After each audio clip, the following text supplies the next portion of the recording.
एक तो ये कि जैसे सर ने कहा कि कोशिश पोलराइजेशन की हो रही है, हर चुनाव में होती है, दोनों साइड से होती है।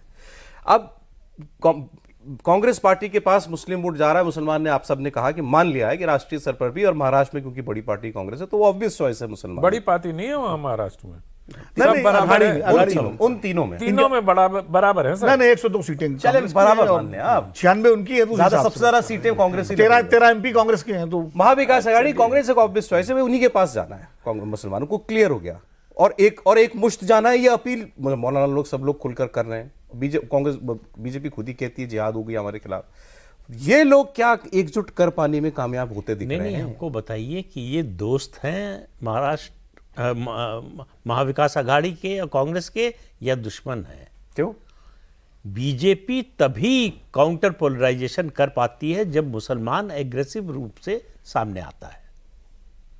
तो ये वो एग्रेशन दिखा रहे हैं, ये मुसलमानों को संदेश जितना भेज रहे हैं उससे ज्यादा हिंदुओं को संदेश भेज रहे हैं कि देखिए वो एक हो रहे हैं। आप भी सोच लीजिए, बटे थे तो 2024 में क्या हुआ, और इतिहास की पूरी श्रृंखला है कि जब जब बटे तो क्या हुआ। तो इसलिए योगी जी का जो नारा है उसको ज्यादा नीचे तक यही लोग पहुंचा रहे हैं, क्योंकि देखिए पोलराइजेशन का एक तरफा हो तो कोई फायदा नहीं है ना दोनों को। जब मुलायम सिंह और बीजेपी में जब लड़ाई हुई, मुलायम सिंह जो है मुस्लिम पोलराइजेशन की कोशिश करते रहे तो बीजेपी ने हिंदू पोलराइजेशन की कोशिश की। अगर मुलायम सिंह उस तरह से एग्रेसिव ना होते मुसलमानों के प्रति तो हिंदू उस तरह से एकजुट ना होता। मुलायम सिंह की मजबूरी थी, उनको वीपी सिंह से भी लड़ना। हाँ, तो इसलिए जो है पहले भी। और दूसरी बात आप देखिए, इस चुनाव में दो गठबंधन लड़ रहे हैं, बाइपोलर चुनाव है। मुसलमान के पास और कोई ऑप्शन ही नहीं, कोई मुसलमान अगर चाहे भी तो भी वो जो है दूसरे खेमे में जा ही नहीं सकता, तो उसको तो आना ही वही है।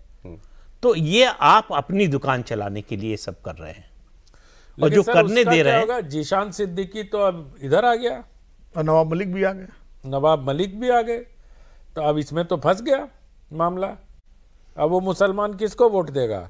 वो तो जीशान सिद्दीकी को देगा, उसके साथ अभी थोड़ा उनके सिंपैथी है। नहीं, नवाब मलिक वाले में ज्यादा मुश्किल है। वो उसने घड़ी पहन ली है, आजमी है उनके खिलाफ, अबू आसिम नवाब मलिक के खिलाफ, नवाब मलिक के खिलाफ। तो वहां तो उस वाले मुसलमान बटना ही है। वहां तो नहीं, मैं सही पूछ रहा हूं, ऐसा माहौल क्या है महाराष्ट्र में इस वक्त कि उधर पोलराइजेशन हो गया है तो इधर भी कंसोलिडेशन हो, हिंदुओं का कंसोलिडेशन हो?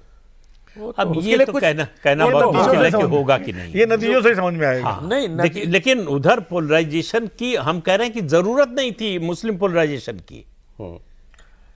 जब विकल्प हो कई, अगर ये गठबंधन की बजाय 6 पार्टियां अलग अलग लड़, बाइपोलर चुनाव अगर होता, नहीं मल्टीपोलर मल्टीपोलर तो हो ही रहा है। बाइपोलर तो है। उसमें उनकी दो कोशिशें हैं सर, एक तो ज्यादा से ज्यादा मुस्लिम उम्मीदवार उतारने को मजबूर करें इन पार्टियों को, और डेटा भी आ जाएगा कि कितने मुस्लिम कैंडिडेट, और दूसरा ज्यादा से ज्यादा वोट पड़े, घर से निकले मुसलमान। नहीं, उसका कारण आप नहीं, मुसलमान तो हमेशा घर से ज्यादा निकलता है, 90% से कम पोलिंग नहीं होती किसी मुस्लिम बहुल इलाके में। कारण क्या है?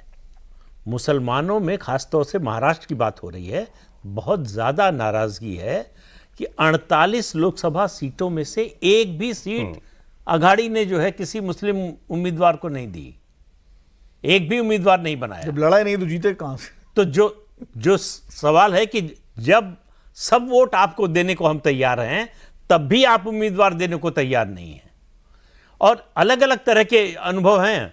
मायावती का कहना है कि 2022 के चुनाव में 100 से ज्यादा टिकट दिए हमने मुसलमानों को, एक भी नहीं जीता, वोट नहीं आया हमारा। हाँ, वोट नहीं आया, तो उन्होंने कहा कि हम फिर क्यों साथ दें। बिल्कुल, तो एक ही जीता ना। और हालांकि उपचुनाव में आप मुसलमान कैंडिडेट फिर दिए उन्होंने। हाँ, नहीं सौरभ, एक शेर हो जाए इसमें। अरे हो जाए सर, क्योंकि मौजूद है बहुत देर से ही शेर के लिए कुल बुला रहे हैं। इस प्रोग्राम की खासियत है यार। और देखिए आप, और जब आपके जैसा शायर हो तो ऐसे रिश्ते का इस सब पर लागू होता है, बागियों पे भी लागू होता है, हिंदू मुस्लिम जो हम लोग पोलराइजेशन की बात करते हैं उस पर भी लागू होता है।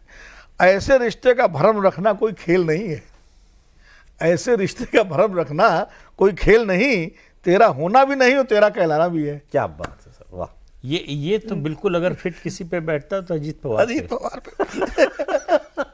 क्या धोखा किया है बीजेपी के साथ भाई। या तो आप खुले तौर पर कहते हैं कि नवाब मलिक हमारे साथ हैं, बहुत लंबे समय से थे, हम तो टिकट देंगे, पहले कहते थे, लेकिन आपने दबाव डाला, मना कर दिया बीजेपी ने, तो कहा कि अच्छा उनकी बेटी को दे दीजिए, उस पर तो कोई आरोप नहीं है, कोई केस नहीं है, बेटी को टिकट मिल गया। 2:55 पे सिंबल दिया आपने नवाब मलिक, पहले खबर है इंडिपेंडेंट लड़ रहे हैं। हाँ, तो ये धोखे में रखा। तो बात वही है कि जब अपने सगे चाचा को धोखा दे सकते हैं तो बीजेपी क्या चीज है। अब उनको याद आ रहा है कि जो है शरद पवार परिवार तोड़ रहे हैं। जब अपनी पत्नी को लड़ाया था अपनी चचेरी बहन के खिलाफ, तब याद नहीं आया कि परिवार तोड़ रहे हैं। सर लेकिन इसमें तो बीजेपी की भी क्या मजबूरी है? ये बीजेपी को आज पता चला कि वो धोखेबाज हैं या चाचा को धोखा दिया? पहले दे चुके हैं। ये थी जिस तरह का पूरा पॉलिटिकल माहौल है, जो इक्वेशन है महाराष्ट्र में, बड़ा फ्रेजाइल है। कोई एक इधर से उधर निकला तो पूरा शिराजा बिखर सकता है।